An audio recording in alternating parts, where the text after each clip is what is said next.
Have you ever looked in the mirror and quietly wondered, why do I keep holding myself back? Not because you lack talent, not because you're lazy, but because you let emotions make your choices. You skip workouts when you're tired. You avoid your goals when they feel too big. You tell yourself, I'll start tomorrow. But tomorrow never really comes, does it? And every day, a small voice inside whispers, you were meant for more. So why do you keep ignoring it? Let's talk about that. Because what's truly holding you back might not be what you think. And before we dive deeper into the details, if you don't want to miss out on valuable insights like this in future episodes, don't forget to hit subscribe to our channel, Think and Rebound. Let me tell you about Sarah. Sarah was a talented graphic designer, bright, creative, but she always struggled with consistency. Her dream was to launch her own design studio, to be her own boss, to have the freedom to choose her projects. But every time she tried, she'd hit a wall. She'd start with enthusiasm, sketching out business plans, designing logos for her imaginary studio. But within a few weeks, the initial spark would fade. Deadlines would slip, client emails would pile up, and her passion project would get pushed aside for urgent, but often less important tasks. And we've all been there, haven't we? That initial burst of motivation, then the slow descent into procrastination. Sarah felt a deep sense of guilt and frustration. She'd see her peers succeeding, launching their businesses, and she'd wonder, what's wrong with me? Am I just not cut out for this? This wasn't a lack of talent. It was a lack of a structured approach, a lack of the discipline to consistently show up, even when the motivation wasn't there. So, what did Sarah do? One day, after a particularly disheartening week, she stumbled upon a podcast about self-discipline and habits. It wasn't some magic bullet, but it resonated deeply. The idea that discipline isn't about punishment, but about freedom. Freedom from the whims of her own mood. Freedom from the overwhelming feeling of too much to do. Freedom to actually build the life she envisioned. It was a paradigm shift for her, a real aha moment. Imagine yourself in Sarah's shoes. You've felt that inertia, that struggle. What would you do? Would you give up? Or would you try something radically different? Sarah decided to try. She started small. Instead of tackling her entire business plan, she committed to just 1 hour a day, every weekday, dedicated solely to her studio. No distractions, no checking emails, no social media, just pure, focused work on her dream. The first few weeks were a battle.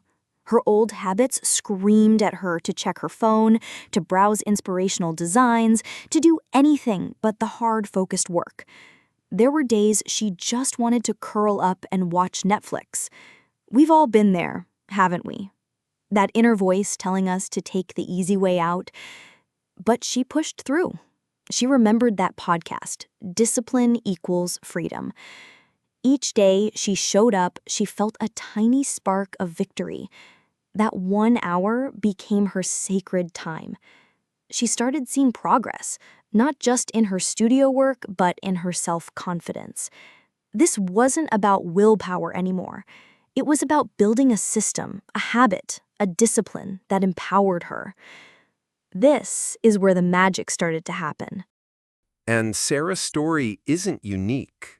Think about Mark, who wanted to get in shape but hated going to the gym. He started with just 15 minutes of walking every morning, no matter what. Rain or shine, tired or energetic, he walked.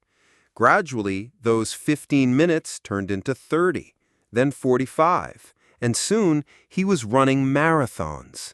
His discipline of showing up, even when he didn't feel like it, unlocked his physical potential. Or consider Lisa, a struggling writer who vowed to write just 500 words a day. Some days it felt like pulling teeth, but she stuck to it. That consistent output, that seemingly small discipline, eventually led to her publishing her first novel. But it's not always a straight line, is it? There will be days when you feel discouraged, when the progress seems too slow, when the temptation to revert to old patterns is overwhelming. Sarah had those days too, days when she'd question everything, when the sheer volume of work ahead seemed impossible. It's in those moments, that dip, where most people give up, where they tell themselves, "See, I knew I couldn't do it." But what if, instead of giving up, you understood that this dip is a natural part of the process, a test of your commitment? This is where the mindset shifts. It's not about being motivated every single day. It's about building the discipline to act even when you're not. It's about understanding that every small, consistent action is a brick in the foundation of your future self. It's about choosing delayed gratification over instant pleasure. It's about telling that inner voice of doubt, "Not today." Sarah persisted. She started celebrating her small wins, finishing a difficult design, sending out that client email she'd been dreading, showing up for her dedicated hour even when she was exhausted.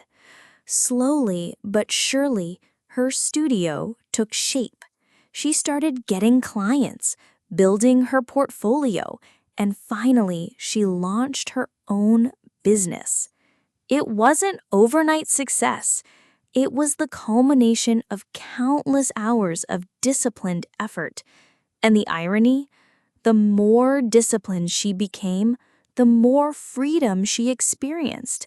Freedom to choose who she worked with, freedom to set her own hours, freedom to truly express her creativity.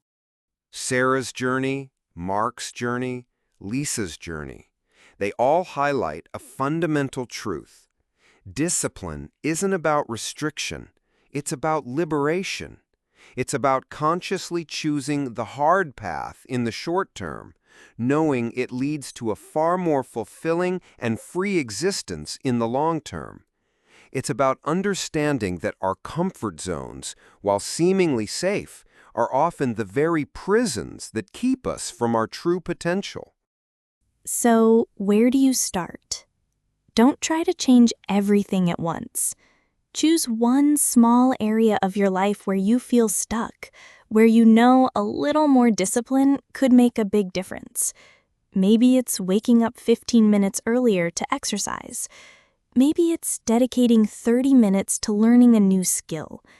Maybe it's simply deciding to prepare your meals the night before to avoid unhealthy choices. Pick just one.